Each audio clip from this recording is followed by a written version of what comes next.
ग्वालियर से बड़ी खबर। नेता प्रतिपक्ष डॉक्टर गोविंद सिंह ने साधा भाजपा सरकार पर निशाना। प्रियंका गांधी 21 तारीख को ग्वालियर संभाग में भारतीय जनता पार्टी की सरकार में कील ठोकने का काम करने आ रही हैं। तो वहीं शिवराज सिंह चौहान को घोटालों का सरगना बताया और कहा, मुख्यमंत्री के बिना इशारे के घोटाले नहीं हो सकते। अगर किसी को विश्व में घोटालेबाजों की प्रतियोगिता में आयोजित होगी तो शिवराज सिंह चौहान इसमें गोल्ड मेडल ला सकेंगे। ऐसी कौन सी परीक्षा हुई है जिनमें घोटाले नहीं हुए हैं? तो वहीं एग्रीकल्चर परीक्षा घोटाला हो या नर्सिंग परीक्षा घोटाला हो, शिवराज सिंह चौहान घोटाले रोकने में नाकाम है तो वे इस्तीफा दे दें।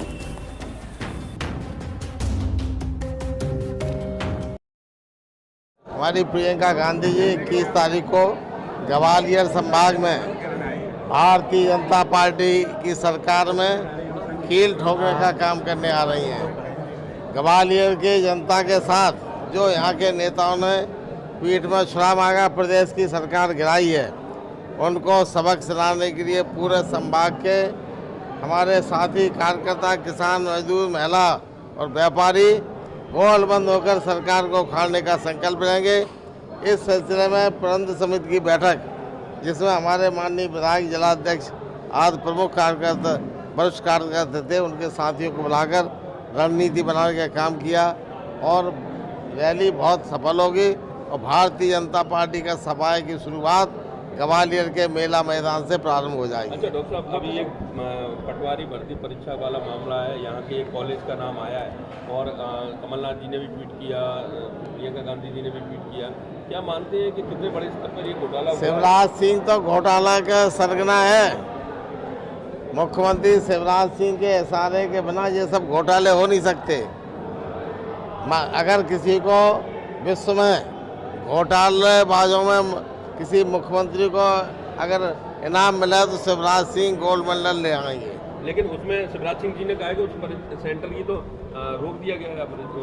रोकना क्या होता है? लाखों लोग, करीब 10 लाख बालकों ने परीक्षा दी है, उनने फीस दी गई, आना जाने का खर्चा हुआ 20-20 हज़ार रुपये एक बालक का खर्च हुआ बेरोजगार का। अब परीक्षा निरस्त होगी या रोक दी जाएगी तो उनका भविष्य चौपट कर रहे हैं। क्या मानते हैं किस स्तर पर पूरा ऐसा कौन सा परीक्षा हुई है जिसमें घोटाला नहीं हुआ? व्यापम घोटाला, ई-टेंडरिंग घोटाला, अभी पटवारी, इसके पहले आपके नर्सिंग घोटाला और नर्सिंग के अलावा परीक्षा हुई थी अभी एग्रीकल्चर में, उसमें भी घोटाले हुए, उसको भी रोका गया है। तो आखिर शिवराज सिंह अगर यह तो सरकार चला नहीं सकते, इतने असमर्थ हैं, क्षमता नहीं है, तो क्यों बैठे हो कुर्सी में? तत्काल इस्तीफा दें। राहुल गांधी जी के ट्वीट पर सिंधिया जी ने कहा है कि पहले सरकार में लंबी चोरी करी, 15 महीने की सरकार में भी चोरी करी और अगर पहले वाली सरकार ने चोरी करी तो हिस्सा सिंधिया जी भी लेते थे, लिया होगा, ऐसा हो नहीं सकता। वे सरकार के प्रमुख थे, नेता थे। अगर चोरी में हुई है तो उसमें सिंधिया जी का शामिल होना 1,00,000% सही है। अच्छा, ये भी कहा कि परिवार जो है गोपुर कांड जैसे कांडों में फंसा रहा है, जो इस पर खुद दाग लगे, वो दाग कैसे लगा सकते हैं? गोपुर कांड में रहा जिनका परिवार, वो अब आरोप लगा रहे हैं घोटालों के। गोपुर कांड का तो सिद्ध हो गया, कोई आरोप ही नहीं लगा, सिद्ध ही नहीं हो पाया। कोर्ट ने भी कहा जो फर्जी था, सुगूफा था मोदी जैसा 15 लाख का, वैसे ही सुगूफा चल गया इस देश में। डॉक्टर साहब, ये आखिरी सवाल है, विधानसभा कर दी गई, बहुत सारी चीजें जो नहीं रख पाए। मैं 18 वर्ष से देख रहा हूँ, जब शिवराज सिंह घोटालों में फंस जाते हैं, 8.5 करोड़ प्रदेश की जनता के सामने सच्चाई नहीं आने देना चाहते। और जब भी मुद्दे उठे हैं, अभी पोषण आहार में घोटाला, CAG ने रिपोर्ट दी थी, उसका हम लाए, उसमें हल्ला गुल्ला करके 3.25 लाख करोड़ का बजट ये 15 मिनट में पास कर दिया।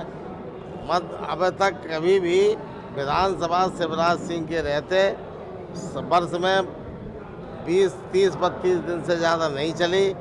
ये भारतीय जनता पार्टी सरकार फासिस्टवादी है, हिटलर के पद में चलना वाली है। सब प्रजातंत्र में विश्वास नहीं है और प्रजातंत्र के मंदिर का गला घोटने का काम सरकार कर रही है, प्रजातंत्र समाप्त करने की और चल रही है। भोपाल में जयस और ओबीसी महासभा की बड़ी बैठक हुई, उन्होंने कहा कि विपक्ष हो चाहे पक्ष हो, कोई भी हमको अगर हमने ओबीसी साथियों को, मित्रों को जानकारी होना चाहिए, जरा ज्ञानवर्धन करें।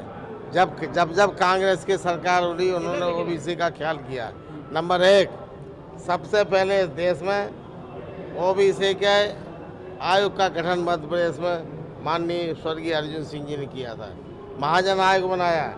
दिग्विजय सिंह जब सरकार में आए 14% का आरक्षण पंचायतों में, नगर निगम में और नौकरियों में दिया।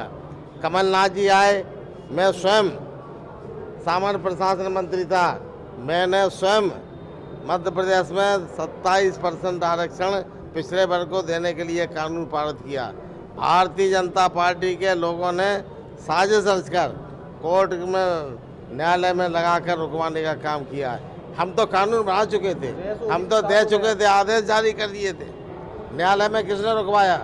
ये हमारे ओबीसी के साथियों को गहन परीक्षण करना चाहिए और सच्चाई लाएं। आखिर कौन से ऐसे लोग हैं जो आपके साथ गद्दारी कर रहे हैं?